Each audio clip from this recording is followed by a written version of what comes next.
BFM Business, BFM Crypto, les pros. Guillaume Sommerer. L'avenir a de nombreux domiciles, mais sa résidence principale est sans doute ici, dans les cryptos et les blockchains. Les pros des cryptos à domicile chaque vendredi. On est ravis de vous retrouver. Nos NFT sont bien sûr présents sur le pont. Nos talents non fongibles, rien qu'à nous, ils sont là. Vous les attendez? Claire Balva nous rejoint. Claire Balva pour Débloque chaque vendredi à nos côtés en plateau. Bonjour Claire, bienvenue. Thibaut Boutreau aussi nous accompagne aujourd'hui. Il nous vient de Metz, à Moselle chérie. Il a fait le déplacement à Paris pour participer à ce rendez-vous, ce nouvel épisode des Pros des Cryptos. Bonjour Thibaut, bienvenue. Bonjour Guillaume. Thibaut Boutreau pour Meria. Dans un instant, bien sûr, on parcourra l'ensemble des titres à la une de cette nouvelle semaine d'Actu Crypto. Mais d'abord, le potentiel sur les cours du Bitcoin, de l'Ether. C'est Xavier Fenot qui va nous éclairer là-dessus. Bonjour Xavier. Bonjour Guillaume. Associé pour Interactive Trading sur le Bitcoin, Xavier, on a vu un rebond là ces dernières heures. Comment est-ce que vous voyez la suite ? C'est vrai que c'était une belle semaine pour du Bitcoin qui gagne plus de 10% depuis lundi et va s'attaquer maintenant, ni plus ni moins, à ses plus hauts de l'année 2024, les 49 000 $. Alors, cette nouvelle impulsion haussière qu'on est en train de connaître et en train de vivre, c'est assez légitime puisque, sans forcément parler de corrélation, cette classe d'actifs risqués a tendance à avoir les mêmes comportements que les marchés traditionnels qui, eux, restent coachés au plafond depuis des jours et même des semaines. Et là, Bitcoin avait un peu de retard et puis légitime parce qu'on avait pendant plus d'une semaine un étau de compression sur Bitcoin entre 42 000 et 44 000 $ qui succédait à une impulsion haussière et on sait qu'on a plus de probabilité de poursuivre une tendance précédente que de la retourner car les tendances se prolongent X fois et ne se retournent qu'une seule fois. Et donc, en sortant de cet étau de compression très observé, et j'en parlais d'ailleurs ici en début de semaine, regain d'intérêt, retour de volatilité, reprise de la tendance. Donc demain, on pourrait même avoir ce qu'on appelle un short squeeze. Des vendeurs qui jouaient une baisse du Bitcoin rachètent leur position, donc ça déclenche des achats sur le marché et ça pourrait permettre d'aller voir ce qui se passe à 50 000 $ sur Bitcoin. En tout cas, tant qu'on restera au-dessus des 45 000 $, c'est le scénario privilégié. Et puis, dernière chose, oui, en début d'année, en fait, ça n'a pas été terrible sur le Bitcoin. On passait même sous les 40 000 $, mais sans retourner cette nouvelle psychologie positive mise en place depuis finalement fin octobre. Donc, on a profité pour faire beaucoup d'opérations, notamment sur les altcoins, pour accompagner ce mouvement. Et à l'inverse, aujourd'hui, ces prochaines heures, voire jours, risque d'y avoir de l'euphorie sur le marché. Donc, c'est pas forcément maintenant qu'il faut faire du FOMO, ce qu'on appelle cette peur de louper un mouvement et finalement de plus savoir quoi faire à la moindre petite consolidation, comme on a connu d'ailleurs en début d'année. Donc, c'est pour ça qu'on va même en profiter pour alléger sur notre gestion active. Donc, toujours progressif dans ses choix, mais clairement, là, tout est positif. Et là, sur Bitcoin, en tout cas, tant qu'il tiendra les 45 000 $.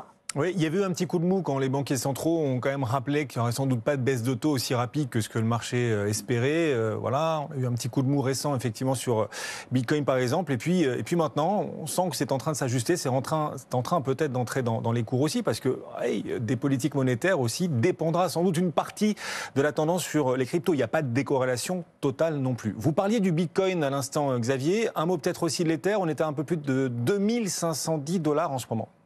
C'est positif aussi sur l'Ether, mais plus lent que son copain Bitcoin, même si aujourd'hui il gagne à peu près tous les deux 4%. On a une très belle zone technique à 2100-2200 $. Ça, c'est un support qui succède du coup à une tendance haussière. Donc là, on en profitait pour faire des soldes à ce moment-là, parce qu'il avait reperdu quand même presque 20% depuis les plus hauts de l'année. Donc aujourd'hui, on arrive à repasser, vous l'avez dit, au-dessus des 2400 $. Et c'est cette zone clé qu'il devra préserver pour rester dans cette positive attitude. Direction a priori des plus hauts annuels, autour des 2650-2700 $ dans un premier temps. Et puis toujours à moyen terme, j'ai toujours comme objectif 3600 $ sur l'Ether. Merci beaucoup. Xavier Fenot, en direct régulièrement avec nous, associé d'Interactive Trading. L'actu de la semaine, intéressante cette actualité qu'on va parcourir ensemble en un peu plus de 20 minutes, comme chaque vendredi. D'abord, l'intelligence artificielle. L'IA chamboulera-t-elle les exchanges crypto? Les IA commencent à générer manifestement de fausses cartes d'identité. Les KYC pourraient-ils, on va quand même le présenter sous forme de question, pourraient-ils les KYC être potentiellement dépassés par l'IA? On va en parler dans un instant. De son côté, Janet Yellen aux États-Unis demande plus de régulation crypto. Deux lois seraient en préparation aux États-Unis. Un rapport sur la stabilité financière très attendu aussi. Quel avenir pour la réglementation américaine? Et puis, on appelle ça un fake Toshi. Un homme qui se fait passer pour Satoshi Nakamoto, qui pense peut-être être réellement Satoshi Nakamoto, qui sait? Eh bien, cet homme comparé devant les juges. Son procès, il s'appelle Craig White. C'est un Australien. Son procès a débuté cette semaine. Il prétend donc être le créateur de Bitcoin, sauf qu'il n'en a jusqu'ici jamais apporté la preuve. Et il n'est pas le seul prétendre être Satoshi Nakamoto. On les appelle donc les fake Toshi. On va vous les présenter avec nos experts, nos pros des cryptos. C'est votre machine à refaire l'actu de la semaine. Elle s'enclenche cette machine, venez avec nous. On vous emmène. BFM Business, BFM Crypto, les pros. Avec pour nous accompagner nos NFT, nos talents non fongibles, Claire Balva, bonjour Claire. Bonjour Guillaume. Blocs et Thibaut Boutroux qui nous accompagne pour Meria. Bonjour Thibaut. Bonjour Guillaume. Bienvenue, on est content de vous retrouver tous les deux avec encore une actualité très très intéressante cette semaine, de nouveaux développements dans l'IA. D'ailleurs, on a appris aujourd'hui qu'OpenAI comptait lever 7 000 milliards de dollars. 7 000 milliards de dollars, vous l'avez bien entendu, c'est plus du double du PIB de la France. Ils ont besoin chez OpenAI de 7 000 milliards pour mener à bien l'ensemble de leur développement. On ne sait pas encore complètement à quoi serviraient ces 7 000 milliards. Mais enfin, quelle annonce. Et nous, on s'intéresse à l'impact des IA sur les cryptos. L'IA est-elle une concurrente à l'écosystème crypto ou un levier peut-être opérationnel, un levier à venir de développement pour cet écosystème? On pose souvent cette question ici, mais là on va l'aborder sous un angle nouveau. On va parler de l'IA et des grandes plateformes d'exchange. L'IA pourrait-elle, Thibaut, déstabiliser les plateformes d'exchange? Et vous en représentez une, à savoir Meria, mais il n'y a pas que vous bien sûr. Ouais, alors pourquoi on pose cette question? Parce qu'il y a eu un petit événement cette semaine, c'est une enquête d'un média qui s'appelle 404 qui s'est amusé avec différentes plateformes à générer en fait des fausses pièces d'identité grâce à de l'IA. Et pour pousser en fait encore un petit peu plus loin, il a été testé en fait ces fausses pièces d'identité sur des plateformes d'exchange pour passer le KYC. Bon, le rendu est très réaliste, on peut aller jusqu'à simuler en fait le support sur lequel on va poser la pièce d'identité, donc ça rend quelque chose qui fonctionne assez bien. Et il s'est avéré qu'ils ont passé les vérifications sur certaines plateformes, dont OKEx. Donc naturellement, ça pose pas mal de questions, ça a réagi assez rapidement. Il faut quand même nuancer tout ce qui a été dit. Pourquoi? Parce que la première chose, c'est qu'un KYC ne se limite pas à une pièce d'identité, c'est-à-dire qu'aujourd'hui, si vous êtes sur une plateforme française, notamment sur Meria, avec juste une pièce d'identité, globalement, vous pouvez pas faire grand-chose. Il faut quand même beaucoup plus de documentation, et avec les prochaines étapes et les exigences réglementaires qui sont en train de se durcir, il faudra encore plus que ça. Donc avec les nouvelles mesures, la seconde mesure, le PVID, le 3D Secure, etc., ça sera quand même beaucoup plus compliqué de passer outre toutes ces vérifications, ou alors ça sera beaucoup plus énergivore ou beaucoup plus coûteux que ça ne l'est actuellement. Donc ça découragera peut-être aussi les acteurs. Et il y a aussi plusieurs providers KYC qui ont pris la parole, dont Onfido, qui n'ont pas attendu en fait ce genre d'enquête pour se mettre sur le sujet. Ils ont conscience de ce qu'on peut faire avec de l'IA. Ils sont sur ces sujets pour essayer finalement de répondre en fait aux exigences. Et d'ailleurs, c'est un sujet qui se limite pas à l'écosystème crypto, parce que l'écosystème crypto n'est pas le seul dans lequel on a besoin d'une pièce d'identité pour faire des choses. Donc ça concerne aussi les acteurs de la finance plus traditionnelle et aussi plein d'autres secteurs d'activité. Donc naturellement que le sujet va être étudié, et pour moi il ne faut pas être si alarmiste que ça. L'IA et les cryptos, on n'est pas au bout de cette thématique et de ce sujet. Les enjeux, effectivement, sur les KYC, vous dites ça va. Enfin, on va voir comment les choses évoluent et se développent. Donald Trump a dit qu'il était contre l'intelligence artificielle. Au moins, ça mérite d'être simple. Il est contre l'IA. Les USA d'ailleurs, dont on se demande s'ils vont se réconcilier peu à peu avec cet écosystème crypto. Validation des ETF Bitcoin, c'est fait. Validation attendue des ETF Ethereum. Mais comme en Europe, la régulation semble aussi vouloir désormais avancer, voire accélérer. Janet Yellen, la secrétaire au Trésor, a appelé, Claire, à plus de régulation des cryptos cette semaine. Et 2 lois seraient désormais en préparation. Oui, alors on n'a pas beaucoup d'informations, mais les lois en question porteraient d'une part sur les stablecoins et d'autre part sur les plateformes d'échange. Donc ça nous fait quand même beaucoup penser aux lois qui sont en train d'être mises en place en Europe avec MiCA, puisque MiCA régule principalement les intermédiaires, à savoir les PSAN, ou les CASP, donc les plateformes d'échange crypto, et les émetteurs de stablecoins. Donc c'est pas une surprise ce qui se passe aux États-Unis, c'est tout simplement qu'ils sont en train de mettre en place leur réglementation. Janet Yellen et plus généralement le Trésor américain sont assez méfiants sur les cryptos. Elle avait parlé d'un moment Lehman Brothers quand FTX s'était effondré. Donc on sent quand même que maintenant, voilà, on a laissé faire pendant quelques années, mais le secteur est devenu trop gros, il est temps de réguler. Et c'est là qu'on prend conscience qu'en Europe, on a un temps d'avance pour le meilleur et pour le pire sur la réglementation. Oui, pour le meilleur et pour le pire quand même. Bon, votre regard là-dessus sur les Américains, la réglementation, Janet Yellen qui appelle à accélérer à quelques mois de la présidentielle aussi aux États-Unis, Thibaut. Assez logique, hein. Finalement, globalement, déjà, on voit deux mouvements qui sont en train de se distinguer aux États-Unis avec les démocrates et les républicains qui ont deux approches qui sont très très différentes sur le sujet. Il y a un camp pro-crypto et un camp anti-crypto. C'est ça. On a les républicains qui vont plutôt avoir une approche favorable, alors pas forcément favorable aux crypto, mais plutôt favorable à l'innovation et tout ce qui va représenter ce qu'on appelle le rêve américain. Et de l'autre côté, les démocrates qui vont plutôt être pour une régulation beaucoup plus appuyée. Alors, c'est pas dire qu'ils sont pour ou contre, mais c'est pareil. Mais en tout cas, ils vont plutôt l'axer le développement sur la partie réglementaire.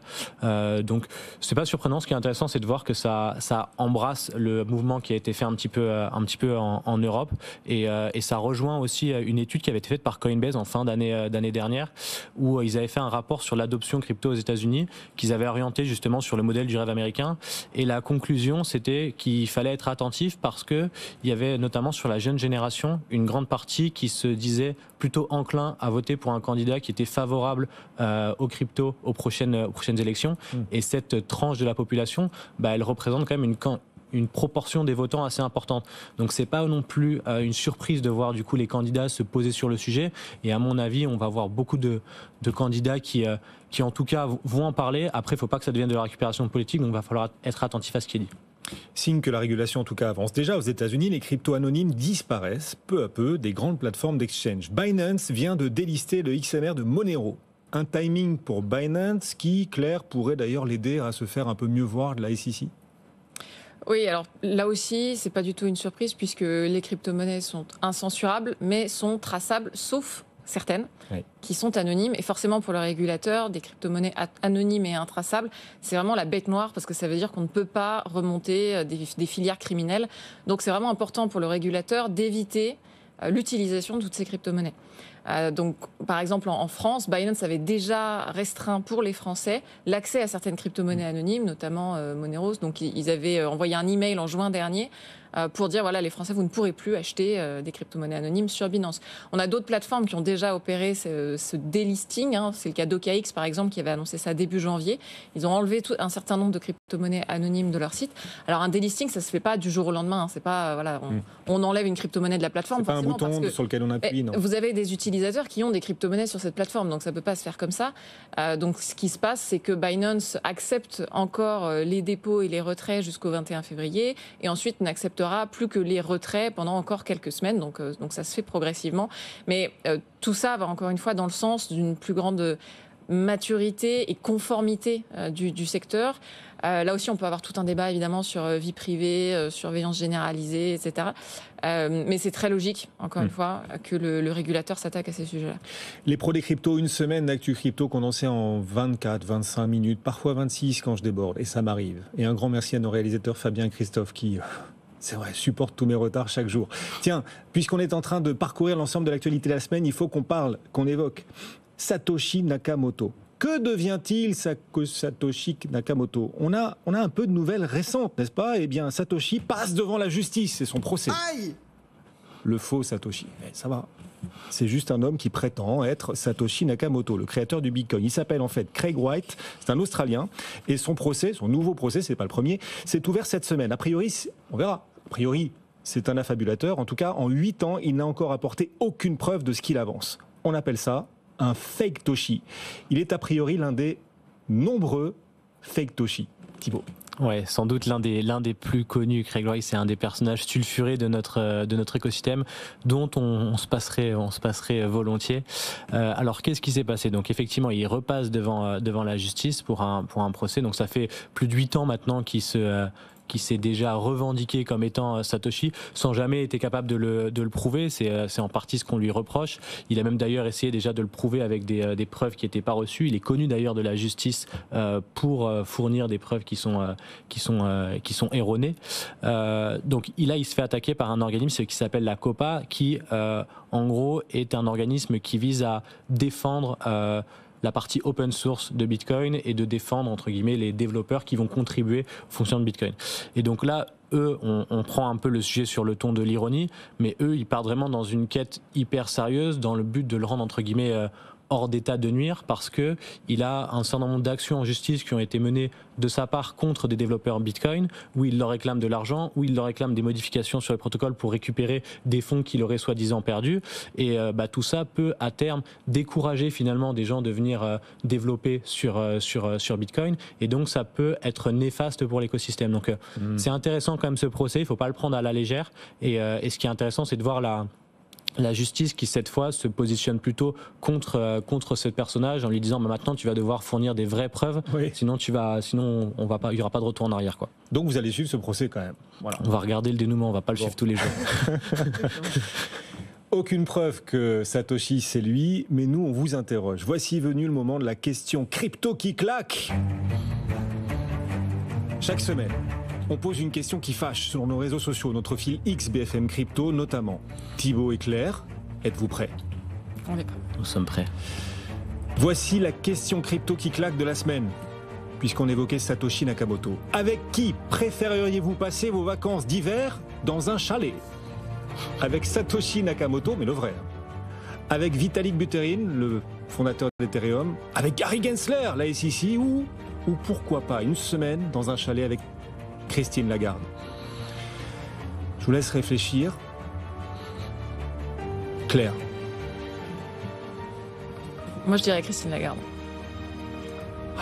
Thibaut. Moi, je pense qu'il y a des choses intéressantes qui peuvent être vues avec tous, sauf Satoshi, parce que j'ai pas envie de savoir c'est qui et c'est mieux que personne ne le sache. Mais avec les trois autres, ça peut, quoi qu'il arrive, être des discussions intéressantes. Il est resté pur, Thibaut. Effectivement. Vous aussi, chez vous. Comment ? C'est consensuel. Exactement. Ouais, il se peut pas, on l'a remarqué. Pas la première fois d'ailleurs. Vous aussi, chez vous, vous avez peut-être un avis aussi tranché que nos pros des cryptos, sauf Thibaut qui est pas tranché. N'hésitez pas à participer sur nos réseaux sociaux BFM Crypto, à continuer de voter d'ailleurs, le vote reste ouvert, et à commenter. Laissez-nous l'ensemble de vos avis, vos opinions en commentaire bien sûr. Claire, vous dites, quitte à passer une semaine, vacances d'hiver comme ça, dans un chalet, plutôt que Satoshi Nakamoto, plutôt que Gary Gensler, plutôt que le patron, le fondateur d'Ethereum, vous préféreriez passer cette semaine avec Christine Lagarde. Ah, ouais. On n'avait pas pu venir. Mais il se trouve que j'ai discuté un jour avec quelqu'un qui avait passé des vacances avec Christine Lagarde et qui m'a dit qu'elle était super sympa. Ah oui. Donc voilà. Et en plus de ça, j'ai pas forcément envie de parler crypto pendant mes vacances au chalet, donc j'ai pas besoin d'aller voir Vitalik Buterin. Oui. Enfin, on a quand même besoin toujours d'un traducteur quand on côtoie Christine Lagarde. Elle a le langage des banquiers centraux, vous savez. Et les banquiers centraux, ce qu'ils ont coutume de dire, c'est que si vous m'avez compris, c'est que je me suis mal exprimé. Peut-être pas en vacances. Peut-être pas en vacances, effectivement. Et nos auditeurs et téléspectateurs, leur vote majoritaire, il se reporte sur qui ? C'est pas une très très grande surprise. Contrairement à vous, Thibaut, la majorité se reporte sur Satoshi Nakamoto. Vous êtes 58% à vouloir passer, pourquoi pas, une semaine dans un chalet avec Satoshi Nakamoto, le fondateur de Bitcoin. Juste derrière arrivent Christine Lagarde et Vitalik Buterin, égalité à 17%. Et puis loin derrière, le tout dernier, c'est Gary Gensler. Ah, il fait pas rêver le patron de la SEC. Il a l'air moins sympathique. Ouais, il a l'air moins sympathique, c'est ça. Il y a des commentaires sympas d'ailleurs, pour ceux qui ont choisi de voter, laissez leurs commentaires. Vous nous avez laissé même parfois des photos, des gifs, notamment Fruit de la Passion, c'est son surnom sur les réseaux sociaux, sur X, Fruit de la Passion, qui dit « Moi, je passerais bien une semaine avec Christine Lagarde si c'est la BCE qui paye la semaine. » Voilà. Bon, c'est la question crypto qui claque chaque semaine. On va revenir à l'actualité, se rebrancher à ce qui a marqué cette semaine d'actualité crypto, côté espagnol. L'Espagne pourrait bientôt saisir, figurez-vous, les cryptos des particuliers qui ne payent pas leurs dettes. Le Trésor d'Espagne vient de proposer une réforme de l'imposition qui autoriserait la saisie des cryptos pour les contribuables qui ont des dettes fiscales. Est-ce que, Claire, c'est seulement possible, par exemple, si je détiens mes cryptos sur une ledger, est-ce que l'État pourrait, comme ça, venir saisir mes cryptos, même sur une ledger ? Alors, le premier moyen pour l'État d'opérer de cette manière, c'est plutôt d'aller chercher les entreprises. Donc, c'est d'aller forcer les plateformes d'échange, par exemple, à collaborer et à effectuer des saisies sur les cryptos qu'elles détiennent pour vous. Donc, effectivement, là, on ne parle pas de self-custody.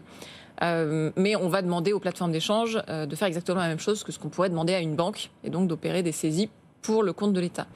Maintenant, si vous détenez vos crypto-monnaies sur votre ledger, vous êtes quand même tenu de ne pas les dissimuler, notamment dans le cas où vous avez des dettes. Et donc, ce qui est prévu côté espagnol, c'est une amende dans le cas de dissimulation de crypto-monnaies lorsque l'État vient effectuer des saisies. Et donc cette amende, alors les sources disent ça peut être 20 000 euros ou ça pourrait être 15% de vos économies. Donc si vous dissimulez des crypto-monnaies comme vous pourriez dissimuler une valise de cash sous votre matelas, techniquement vous pouvez le faire, mais ça reste illégal. Et donc l'Espagne pourrait faire un saut et saisir les cryptos des particuliers. qui ne paient pas leurs dettes. Ce sera à suivre, bien sûr. Tenez-vous au courant au quotidien. BFM Crypto, c'est les pros le vendredi. Et bien sûr, Amaury Tonquédec et ses experts. Le club BFM Crypto du lundi au jeudi, même endroit, même heure à 15h. Et puis la chaîne YouTube, bien sûr, BFM Crypto. C'est une association qui fait grand bruit. Deal, oui.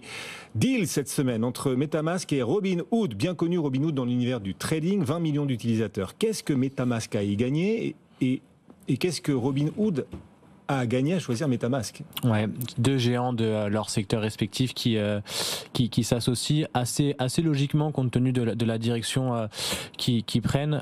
Donc en gros, qu'est-ce que va permettre ce partenariat? Il va permettre aux utilisateurs de MetaMask qui ont un compte Robinhood de pouvoir avoir accès à certains services et de pouvoir faire de la collecte depuis directement leur wallet MetaMask.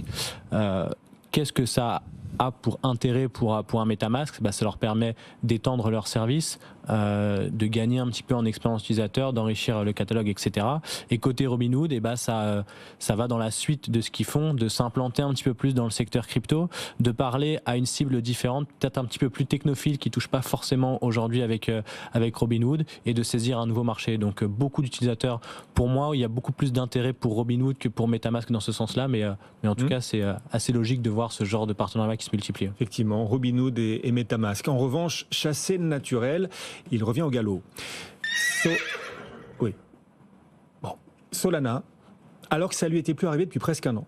Solana s'est retrouvé à l'arrêt cette semaine pendant plusieurs heures. On en avait perdu l'habitude. Que s'est-il passé? Et est-ce que ça compromet, Claire, encore un peu plus l'avenir de cette blockchain?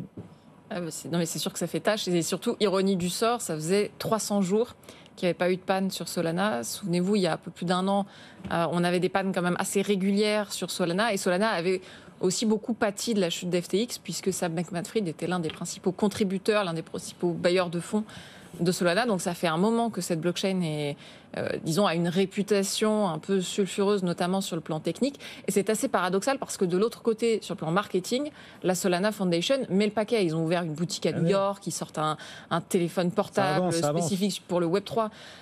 Donc on sent qu'ils ont vraiment envie que cette blockchain soit adoptée, mais de l'autre côté, on se retrouve avec des pannes où pendant plusieurs heures, il n'y a aucun bloc, il n'y a aucune transaction qui passe. Et là, quand on lit le rapport d'incident, il parle d'un mainnet bêta. Donc, il considère que Solana est toujours en version bêta, alors qu'on parle ça doit être la 5e plus grande blockchain. Donc, ça commence à faire grincer des dents, parce qu'à ce stade-là, on ne peut plus dire qu'on est en bêta. Ça sonne un peu comme une excuse, finalement, pour justifier les pannes.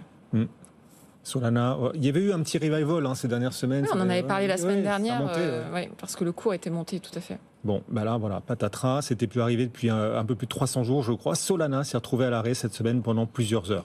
Est-ce que les airdrops restent nécessaires à l'écosystème? Je vous pose la question parce qu'on a eu un énorme airdrop sur du stacking d'ailleurs. 700 millions de dollars ont été distribués. Je ne vais pas vous demander de commenter ce airdrop, on n'est pas là pour faire la pub commerciale des différents produits. En revanche, est-ce que cette pratique d'airdrop au sens large, c'est bien ou pas bien? Est-ce qu'elle se développe toujours, cette pratique d'airdrop, ou est-ce qu'enfin l'écosystème crypto a atteint une maturité qui va peut-être lui permettre de moins dépendre de ça pour lancer des projets? Thibaut. C'est une vraie très très bonne question, et je pense que d'ailleurs on va se la poser encore plus dans les mois à venir, vu la tournure que c'est en train de prendre. Déjà, c'est pas nouveau, les airdrops. On en parle beaucoup en ce moment parce qu'effectivement, il y a eu plusieurs airdrops significatifs sur les quelques dernières semaines. Mais ça existe depuis aussi longtemps que je m'intéresse au sujet crypto. Donc, c'est pas une nouveauté en soi. Après, le airdrop, c'est un mécanisme dont on peut ajuster le curseur. Donc, on peut faire des airdrops qui vont avoir un bénéfice très très profitable au projet, et d'autres qui peuvent avoir des conséquences dramatiques pour un projet. Donc ça dépend vraiment de comment on place le curseur, mais ce qui est certain, c'est un outil qu'il faut manipuler avec beaucoup de précaution. J'ai en tête par exemple un projet francophone qui s'appelle Paraswap, qui a un outil qui fonctionne super bien, qui est utilisé tous les jours avec énormément de transactions, et eux ils ont fait un airdrop il y a 3 ans qui a été plus ou moins apprécié par la communauté, et aujourd'hui sur les réseaux, quand ils font des sorties médiatiques, il y a encore des gens qui viennent leur taper dessus pour le airdrop alors que leur produit est bon. Donc in fine, est-ce que c'est pas mieux d'avoir un bon produit et un airdrop qui était moins bien fait que l'inverse? Donc il faut qu'on fasse très attention à la manière dont se développent les airdrops. On voit que les critères d'éligibilité sont de moins en moins quand même exigeants. On peut rentrer dans une spirale qui est un petit peu mal malsaine. Donc il faudra être vigilant et c'est très bien d'engager beaucoup de monde, mais est-ce que c'est pas mieux d'engager moins de monde qui vont s'intéresser au projet? Ça, c'est toujours en fonction des objectifs du projet, ça va être des curseurs qu'il faut placer. Vous dites que les airdrops sont dans le paysage depuis que vous suivez les cryptos. Vous les suivez depuis quel âge? Vous aviez quel âge quand vous avez commencé à suivre? Alors là, je sais plus, mais depuis 2015-2016. Ouais, vous aviez quel âge alors à l'époque? C'était il y a 8 ans. J'avais 18-19 ans. Ah. Vous, Claire, vous aviez quel âge quand vous avez commencé à vous y intéresser? 22, 23. Ah, un peu plus tardive. Bon. Justement, Claire, vous vouliez dire un mot pour conclure sur, quand même, Nayib Bukele, le président du Salvador qui a été réélu, le premier à avoir choisi Bitcoin comme devise officielle. Il a été réélu, c'est un fait. Quel bilan est-ce qu'on peut tirer du Bitcoin au Salvador et est-ce qu'il a été imité par d'autres pays d'ailleurs depuis? À ma connaissance, il n'a pas été imité par d'autres pays. Et pas la République centrafricaine à un moment? À un moment, on a pensé à la République centrafricaine, mais finalement, ça ne s'est pas fait. Alors sur Bitcoin au Salvador, c'est très difficile de se faire un avis parce que mon sentiment quand on lit la presse, c'est que globalement, quand Bitcoin monte, on voit apparaître des articles qui disent le pari gagnant du Salvador. Et quand le prix du Bitcoin baisse, on voit apparaître des articles qui disent le Salvador va s'effondrer à cause de son choix douteux de faire du Bitcoin une monnaie ayant cours légal. Donc voilà, c'est encore très tôt pour savoir. Il y a un sondage qui est sorti qui dit que 12% des Salvadoriens ont utilisé Bitcoin l'année dernière dans des transactions du quotidien. Donc c'est pas beaucoup, 12%. Maintenant, Bitcoin est monnaie légale au Salvador que depuis 1 an et demi, 2 ans maintenant. Donc on peut dire que 12%, c'est peut-être pas si mal. Dans tous les cas, le bilan est sans doute beaucoup plus nuancé que ce qu'on peut voir dans la presse, qui est souvent soit très négatif, soit très positif. Les pros des cryptos chaque vendredi et nos experts, nos NFT à nous, rien qu'à nous, nos talents non fongibles. Thibaut Boutroux. C'est ça. À chaque fois, je vais dire Thibaut Moureux parce que c'est un analyste financier qui nous accompagne régulièrement sur BFM Bourse. Mais on est ici dans les pros des cryptos et c'est Thibaut Boutroux. Merci Thibaut. Merci à toi. Meria, régulièrement à nos côtés. Salut Thibaut, merci d'être passé nous voir à Paris. Merci Claire. Merci. Chaque fois en plateau avec nous, elle répond toujours à l'appel de BFM Crypto. Merci beaucoup Claire. Débloque à nos côtés également. Les pros des cryptos à retrouver également tout au long du week-end sur notre chaîne YouTube. BFM Business, BFM Crypto, les pros.